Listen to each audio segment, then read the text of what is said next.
One more device from Xiaomi having a similar design language as its other devices in this price range, making a statement that Xiaomi is trying to cater the needs of every person by providing devices in all price ranges, but with a similar design and small tweaks to the hardware. Hey, what's up guys, this is Umar from TVC bringing you the review of Xiaomi Redmi Y1.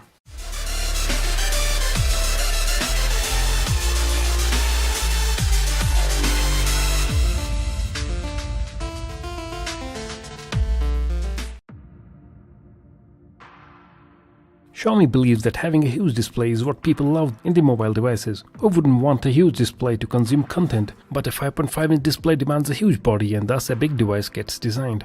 Xiaomi Redmi Y1 being a budget phone isn't lucky enough to get a bezel-less design, so the device feels huge in hands, as is the case with all Redmi budget phones. But if you have big hands and are comfortable using big devices, then this phone will satisfy your content consuming needs. The phone comes in many colors and I'm using the gold colored version as I wasn't able to get my hands on a black or silver color. This doesn't mean gold color looks bad, but it's just that I've had enough of gold color now. The body is completely made of plastic, even the home and volume buttons have no metal in them. This plastic approach makes the phone light at 153 grams only. Having a unibody design, the battery is inaccessible to the users. The front panel bears the regular capacitive buttons at the bottom and usual sensors, camera at the top. The power button and volume rocker on the right have decent tactility to them. Fingerprint sensor is incorporated ergonomically on the back panel and instantly unlocks the device. I hadn't registered for a fingerprint on the device and I used the fingerprint sensor just to fake the device up. The display of the device is huge, stretching at 5.5 inches with a pixel density of 236 ppi. Though the screen is big, it disappoints us in being a HD-only display, but we cannot complain here as it is a budget phone. Xiaomi is learning the tactics in reducing the manufacturing costs of these devices. The screen is covered by a 2.5D Corning Gorilla Glass 3, which gives a good protection against scratches. The display is bright enough to be used under direct sunlight and produces natural colors. There is also an option for changing the contrast of the display. The viewing angle of the display are quite poor. One cannot say that it's the best display for the budget end, but one doesn't feel as being left out from masses. Thanks to the inbuilt software, one can reach every part of the display while using it with one hand. Just swipe on the capacitive buttons and the screen shrinks toward the side you swiped. It really comes in handy on big devices, otherwise single-handed use isn't feasible. The screen flanked on the top by camera sensors has a LED light too that glows up upon charging and flashes on receiving a notification. However, you will have to be content with white light only.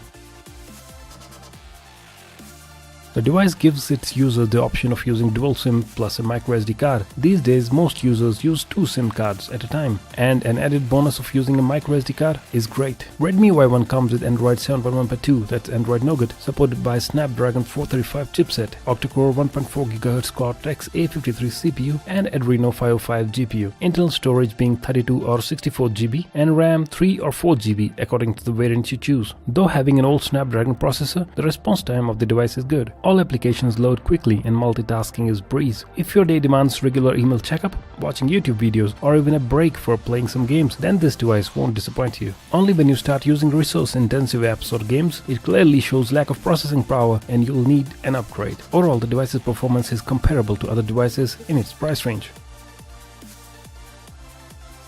Packed with non-removable 3080 mAh battery, it should have packed in a lot of juice, but to my disappointment it didn't have much to offer. Even on minimal usage, it didn't last even a day. Checking the phone at noon, the battery has given way to 40% of charge and I couldn't even remember using it much. Maybe the battery was not meant for a user like me, and after having a lot of expectations from the battery, it failed to impress. For this, I give the battery a rating of B-. However, there's an option of battery saver, which might be able to add a few more breaths in the device, which I didn't try as it limits the background processors. Not an option for me. Speaker is located at the bottom of the device, having 2 grills but with 1 speaker, a design-friendly approach. The speaker is loud enough and performs well in noisy environments too, no complaint about that. However, the audio chip inside it proves the point of a budget phone. Even if you try using an equalizer to make the audio output presentable, it muffles the lows and highs and you feel like not listening to it at all. Since I started using the device in my car, I prefer a mute output. Now coming to the camera, where it differs from other devices. It features a 16 megapixel front-facing camera with a flash. That's like a goldmine for selfie freaks. The front camera performs well for selfies and video calls. Rear camera is 13 megapixel f2.2 with good captures in low lighting conditions. There are many modes in the camera, and worth noting are HDR, tilt shift and a manual mode where you can adjust white balance and ISO. There is a mode called straighten, which straightens up the photo regardless at which angle you take the photograph. Not much useful, but worth something to talk about. Redmi Y1, despite with a low configuration, performs well in gaming section. Though with increased loading times, the gameplay doesn't show a frame drop, but resource-intensive games will produce a lot of heat and will eventually present with a not so smooth gameplay. Should I recommend you buying this device? If you are a casual user or an average user backed with a battery bank, then you look forward to owning the device. MIUI 8 is smooth, comes with many themes and is easy to get used to. There are many phones in this price range, and if you can add a little more, you can go for Redmi Note 4, which is a brilliant device. If this review helped you in making a purchase decision, then don't forget to hit that like button. And for more videos like this one, subscribe to my channel. That's it for this video. I'll catch you guys later.